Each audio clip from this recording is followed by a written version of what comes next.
Continuing Chapter 11, Influencing the World from Home, in You Can Change the World, The Christopher Approach by James Keller.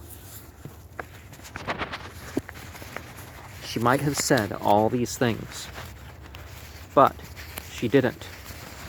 By her very silence, she would have helped foster the continued publication of false concepts. And the significant thing about the whole affair is that the editors did read her article, sent her a nice check, and published what she had to say. As a result, her vital Christian message went out to some 4.5 million homes. When it is remembered that not one of Christ's 12 apostles had the means of reaching any like numbers of people, then must come the realization of what wonderful things you women with good ideas can do with the marvelous faculties of communication at your command. As the Washington Post pointed out not long ago, the weakness of public opinion is that so many people express it only privately. If you would be a Christopher, you should see to it that such an observation cannot be made of you from the home into the important spheres. In the home and from the home, you can influence your husband and your children, first of all, and second, the world outside. If there was a steady stream of young people from the average good American home entering the 4 great fields of education, government, labor management, and writing, it wouldn't take long to restore a healthy, wholesome tone to these important spheres of influence. In these spheres, the bearers of Christ are most urgently needed, since the atheists, materialists, and many others with abnormal and dangerous outlooks are most active there in spreading their ideas to reach all mankind.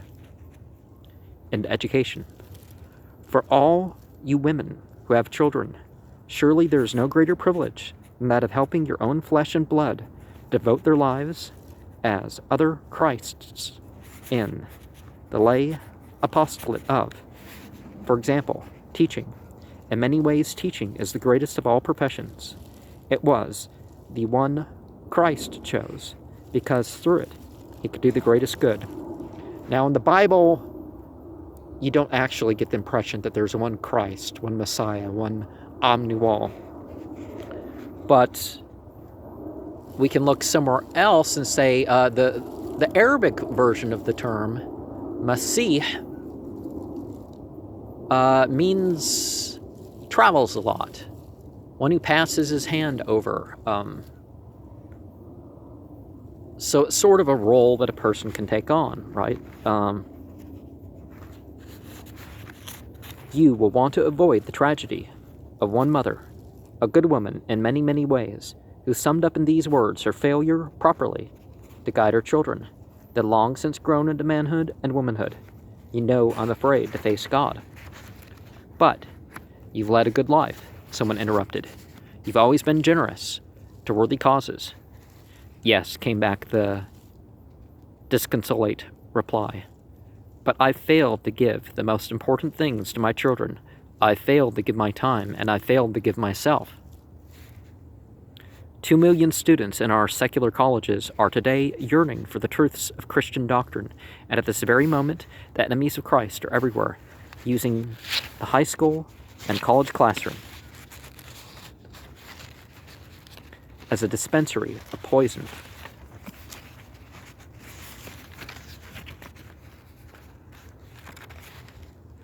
To bring light where there is only darkness of error, you must first see to it that only the right things are taught in our educational institutions. This is most important in any community where parents do not interest themselves in what is being taught to their children.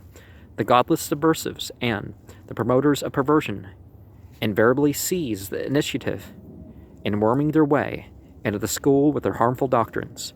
A recent report in the Los Angeles Times quoted the California State Senate Investigating Committee on Education is stating that the American way of life gets the worst of it in the Building America series of textbook supplements being used in the state schools. American culture and achievements are talked down, and the progress of communist Russia talked up. The report summarizes references to the United States. The class struggle is highlighted by contrasting the silk-hatted capitalists with the ill-clad, sad-faced workers, not just once, but over and over again. In a 7th and 8th grade volume which discusses Herbert Hoover, the report goes on to say, the man who later became President of the United States, a fact not mentioned in the text, is portrayed as a mining engineer who had spent most of his life outside of the country, and as a food dictator. Nothing is mentioned of Hoover's achievement in seeing that the United States was able not only to feed itself, but to save the hungry peoples of Europe, of his latter becoming Secretary of Commerce and then Chief Executive. Well, we do remember the number of people that well, not really. The people who starved around World War I and World War II in Europe, even from the Allied troop presence. So I'm not sure that helped the thing. Maybe they were the right side or something, but there were some issues. Continues, but it's obvious this language is that the person that people put it this way in in these textbooks on purpose. Continues the report. Under a photograph of President Wilson drawing the first draft numbers in World War I, runs as a caption to the effect that although the Constitution prohibited involuntary servitude, the draft laws were upheld by the courts.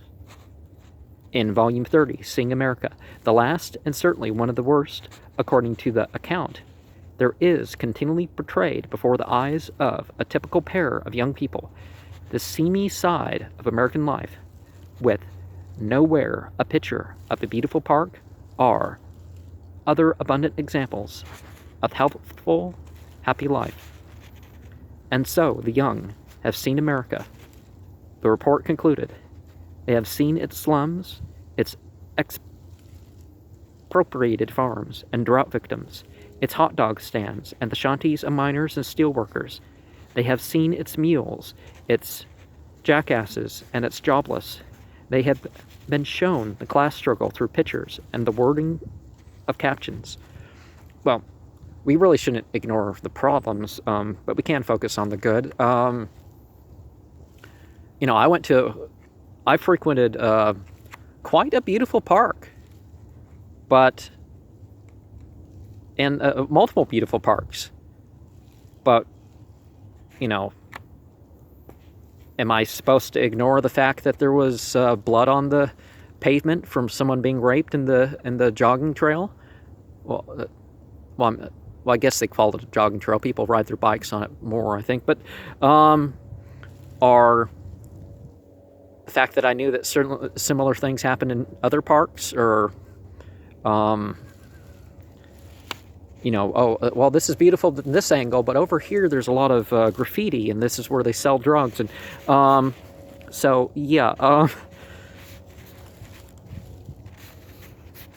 finally, the article pointed out regarding the volume on Russia that the pictures of that country have been explained as showing plump, well-fed people, fertile farms, and a general air of well-being and prosperity. They were obtained from Savphoto, an official Soviet agency. These pictures should be contrasted with the Farm Security Administration illustrations in Seeing America. When these two volumes are placed side by side, the contrast is striking. This too is propaganda of the most subtle and vicious type. There is reason, then, for parental concerns as to what is being taught their children in our schools. After reading the above, only one of the many examples from all over the country which could be listed, you can supply the answer. Into government. Then there is the field of government. If you have read Chapter 5, Government, Your Job to Make It Good, you will understand why every one of the millions of jobs in our national, state, and local administrations should be manned by the best products of the American homes. True, we need good doctors, lawyers, engineers, merchants, bus drivers, dry cleaners, and butchers. But there is a far more urgent need of getting better blood in every artery of the governmental life. A sound-thinking young man in San Francisco who recently took a minor post in state government gives special credit to his Christopher wife, who enthusiastically backed him up, particularly when he passed up a better-paying opening in the law field. If you would be a Christopher, you will also take to heart the example of another woman, a mother who encouraged her son to take a government job. If he does no more than carry wastebaskets, at least he will be there, she said, and he can work into something better. When her husband objected to such a humble beginning, she answered, "If boys like ours with normal, sensible ideas don't go into government work, we'll be letting it fall into the hands of those who are out to wreck America." Into labor management. You can do much to influence your husbands and your grown-up sons and daughters and participate actively in the labor management field, one of the strongest forces for good or evil in the United States today. Whether it shall be a force for evil or a force for good depends to a great degree on you. Like the Unionist at the beginning of this chapter, more and more men, with the cooperation and help of their wives, have acquired the vision to see how dangerous labor power may become unless it is also Christian power, or at least has certain spiritual principles, right? You don't have to worship Jesus for something good or true to be good or true. Not too long ago, a large corporation offered a union official, a remarkably brilliant and efficient man, a position at double his salary and, note this, a home and a car besides. The man turned the offer down. He was satisfied to remain with his labor union, where the income was smaller, but where the opportunity to do good was so great as to defy imagination. And in this choice, he had the help and advice of his wife. Many another woman would have exploded with something like this. "James Smith, are you crazy turning down a job that's worth twice what you're getting now? If that isn't just like a man, thinking about nobody but himself, I'll bet if you had to run this home on what I've had for the past 25 years, you wouldn't be so high and mighty thinking about the good you can do in that union of yours. Well, I'll tell you right now, you're not half the big shot you pretend to be." And so on until the end. James Smith would have kept his peace in the family by taking the job he didn't want and neglecting to serve the better, the common good. I guess that was the voice I was going to use for that, right? As you help keep your husband and your children ever conscious that they can be vital instruments in bringing God's love and truth into the marketplace, you will turn your homes into a powerhouse for good. You will enrich their lives and the lives of all those who cross their path, and you will enrich your own. You will help save them from the aimless search for empty pleasures that allure but never satisfy, the search which is startling evidence of a spiritual hunger that characterizes those who have no purpose in their lives outside of themselves. Into writing. The fourth great field of influence where the Christopher ideal can be put to work is that of newspapers, periodicals, motion pictures, television, and radio.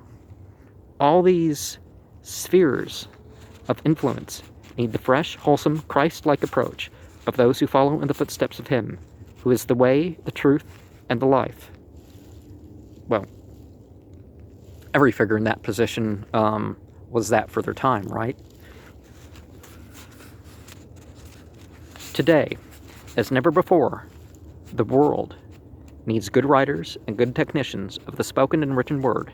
Too much that is merely sordid, perverted, or subversive is offered to the public as information and entertainment. Not only should your children be encouraged to go into this field, but you yourself can accomplish much individually and personally. An example of this is Mrs. Henry Mannix, mother of 10 children, who did a magnificent job in bringing to the whole country via radio the safe and sane teaching that sex instruction belongs primarily in the home and not in the classroom. Well, the not part, not really, but yeah, whether morals or education, even a good education, try to keep most of it out of the classroom. I mean, do more outside the classroom than in the classroom. Just like if a person's going to be religious, they don't just go to church for an hour a week or 3 hours a week or whatever. There's something they do at home. Maybe they don't do a 3-hour block any other day, but Sunday or something. But, over the town hall of the air show, she brought this truly Christian concept to more than 11 million people who probably never heard this important subject treated, certainly not by the godless, in such a simple, sensible, and dignified manner. Here are some of Mrs. Mannix's remarks. As a mother of a family, I have a natural interest in the preparation of youth for marriage and family relationship. As a citizen and a taxpayer, I also have a responsibility to know what may be included in such preparation if given in the classroom of the public school. Such preparation given on a mass scale would include sex instruction. My answer as a parent and as a citizen is emphatically no.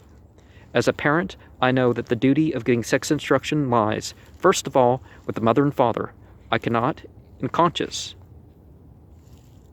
delegate this duty to the schools. Your common sense and mine, and personal experience and mine, tell us clearly and sharply that mere knowledge of sex and sex relations is no guarantee of morality. In fact, sexual immorality among youth is often the result, not of ignorance about sex, but of too little willpower. This much is certain. Information on sex should never get ahead of the boys' and girls' ability to understand at the same time the moral obligations towards the facts of life, which they have learned. Instead of campaigning for sex education in the public school, we should campaign for sex instruction in the home, where it truly belongs. And if a person goes to a house of worship, it should be, the morals should be, for when you get older, should be taught before you get that age. You don't wait till people hit puberty and say, oh, well, now we're going to teach you. Well, it might be too late if you try that, but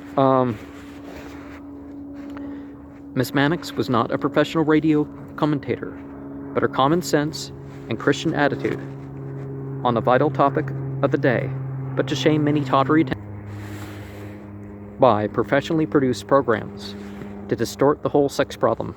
What son or daughter with such a mother for a model could fail to be inspired to use what talent God had given her or him to bring goodness and decency and the spirit of Christ's love into the professional preparation of all phases of public information and entertainment? This much is certain. These spheres of influence desperately need good writers and good producers. You can supply that need by your influence and encouragement from the home.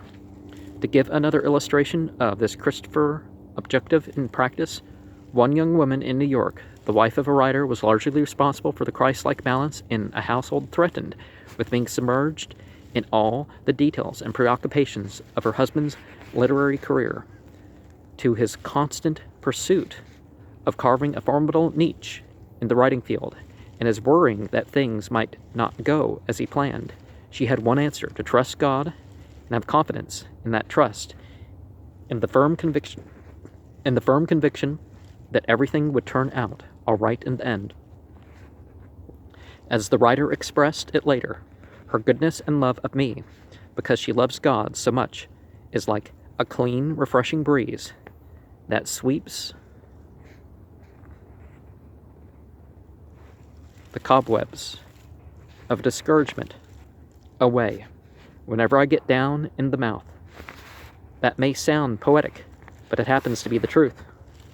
While these are isolated cases, they do show up what can be done in encouraging children and grown-ups to go into and stay in the writing field. Yet parents, mothers, and fathers must also impress on grown-ups and youngsters alike that years of hard work are part and parcel of such going. Too many parents expect their youngsters to start out as vice presidents, so it is not surprising that their children too often feel the same way. The writing field is a profession, and like any profession requires constant practice and perfecting skills. But acknowledging this, the task still remains to get people into the field, no matter in how lowly a position, as the woman whose son toted the wastebaskets around a government office pointed out.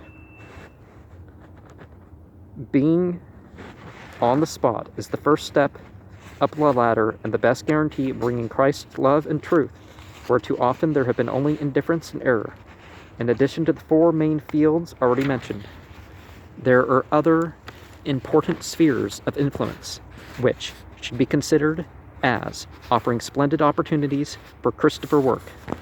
For instance, there are library and social service fields which are in serious need of representatives who have had deeply impressed upon them sound American principles. You can, and no doubt will, do much to answer that need, as you grow an appreciation of the fact that there is little chance of Christ prevailing in the world until the homes which possess his peace share it with the world that does not. Every woman, to quote Pope Pius II, has then had it well, the strict obligation in conscience, not to absent herself, but to go into action in a manner and a way suitable to the condition,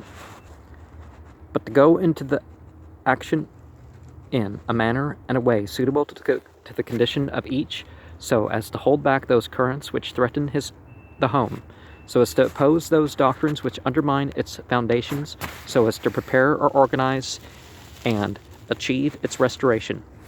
He that is not with me is against me. Well, that's generally not true. It is simply a choice of influencing or being influenced. And that last is the sad condition of 100 million Americans, or 7 out of every 10 persons, who are not regularly reached by anyone in the name of Christ, leaving them openly susceptible to the half-truths and the deceiving glib come-ons of materialism. These people are living off the benefits of Christianity, but they are largely unaware of the major truths which are the basis of all their liberties and which constitute the very foundation of our country. These truths are the chief obstacles to every subversive attempt to enslave our nation. They have been stated earlier in this book, but fundamentals as important as these bear repeating so that your children may be enabled to know them. Briefly, they are belief in a personal God, in Jesus Christ, true God and true man. Well, how we treat each other doesn't depend on that, but in the 10 Commandments, in the sacred character of the individual, in the sanctity of marriage, and the sanctity of the home as the basic unit of the human family. Well, the 10 Commandments, how many of those actually apply to our law? You don't steal, sure. Lying is sometimes not acceptable legally. I'm not saying that you ever have to be a liar, because I've certainly have been the sort of person to tell the truth and get in trouble rather than get out of trouble, but I just mean it's not really part of our law system. You have to be honest all the time. In the human rights of each person as coming from God, not from the state, in the right to private property, with its consequent obligations and due respect for domestic, civil, and religious authority. Now, in the Bible, it says that people can walk by the edge of your property and take your food that's growing there. That's certainly not a legal practice. Finally, as a summation of all these, there should be emphasized a belief in judgment after death, when each individual must render an account of his or her stewardship to determine an eternity of heaven or hell.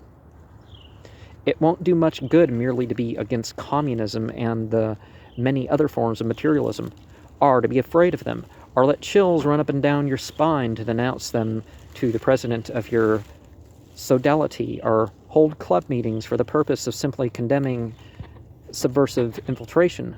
The newspapers are too full of such headlines as "Club Women Denounce Iron Curtain," "Club Women Urge to Work Against Communism," "Women Meet to Discuss Means to Fight Communist Aggression." Too often, all the countless discussions, all the club meetings, all the resolutions passed, and sentiments expressed, unfortunately, accomplish little. Well, it's a start, but yeah. Too often, they do add up to just one thing.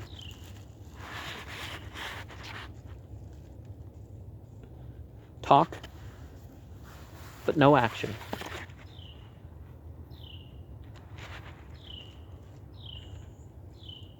And just as actions do speak louder than any volume of words, so is it vital for each of you as Christophers to work as hard for Christ as his enemies are working against him.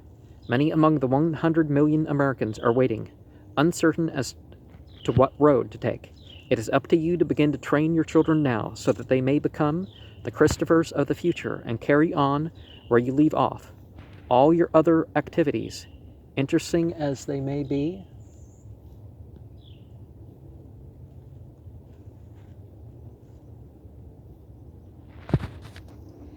might well subordinate themselves to this one goal, because all those other activities rolled together will advance the free, God-given way of life very little.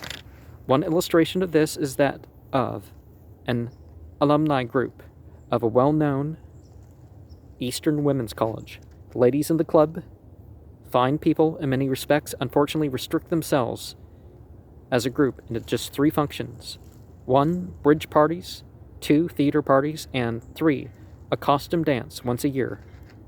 Typical of many others all over the country who underestimate their power for good. They had not caught the idea that only by integrating business with pleasure, by working constructively for the things that ensure the democratic way of life and making their legitimate good times possible, could their future as free people be assured. True, all work and no play make Jack a dull boy. Jack a dull man, okay, and Jane a dull young woman. But all play and no work, for that which is just and good, will leave the field clear to those intent on undermining our very civilization, the problem of idleness. For those women who have not been blessed with families, or whose children have reached maturity, idleness can be a heavy burden.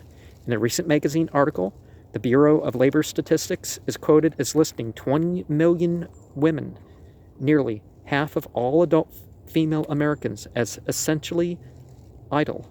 They do not have children under 18. They are not members of the labor force. They do not work on farms, nor are they aged or infirm. With not nearly enough to do, many of them are bored stiff. Many are over 40 and belong to a generation which frowned on work for any but poverty-stricken women. Their husbands have worked hard to give them an easeful life. Now that they have it, it is a burden. As a result, many of these idle women fall back on numbing rounds of club meetings and card playing. They read too much low-grade fiction and escape too readily into dream realms of movies and soap operas. A terrible indictment, to be sure. Yet such an indictment is not applicable to all women. Thank God. Good God-fearing women have found that the one sure remedy for idleness is to concern themselves with trying to make the world a little better off, because they are in it. They are a source of inspiration to their husbands and their children, and they are a power for all that is decent and fine in the community. When they join clubs, it is not for purely social reasons. They have a purpose, a Christopher purpose, to help bring Christ back into even the most obscure part of people's lives. They realize it is not enough to foster goodness in the home. They know they must release that goodness wherever and whenever they possibly can. Their motto is simple, yet so true: nothing ventured, nothing gained. They will not be like the two socially prominent ladies during World War II who complained bitterly about the horrors of war and the ones responsible for it, only to be brought up short by a remark from one of their friends. "You and I are responsible for the present sad state of the world," this friend asserted. "We've wrapped bandages, made up kits, attended meetings, and thought we'd done our bit. Well, let me tell you, we haven't. Right now in Berlin, women just like us are doing those things. They've been doing them for years, in fact, and it didn't stop Hitler from taking over Germany.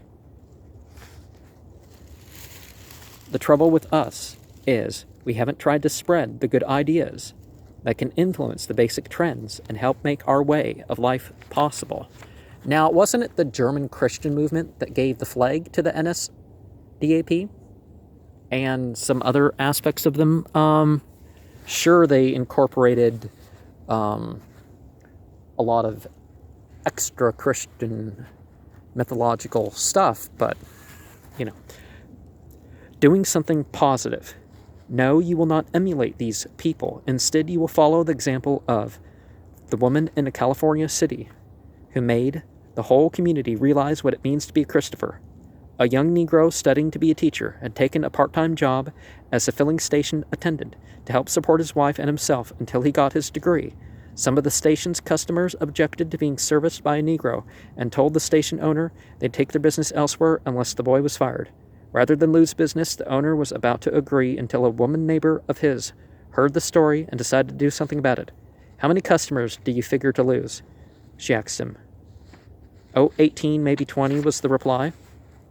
"If I get you 20 new customers, will you keep the boy on?" this woman shot back. The man thought for a moment. "You bet I will," he said finally. Not only did this woman give the station owner 20 new customers, she actually got him 5 more for good measure. More important, she made it possible for the Negro student to keep his job and continue his schooling. There is the Christopher purpose in action, and thank God for it. Now, it was doing stuff like that, and just people who were tolerant when they weren't forced to, that made the Civil Rights Act possible.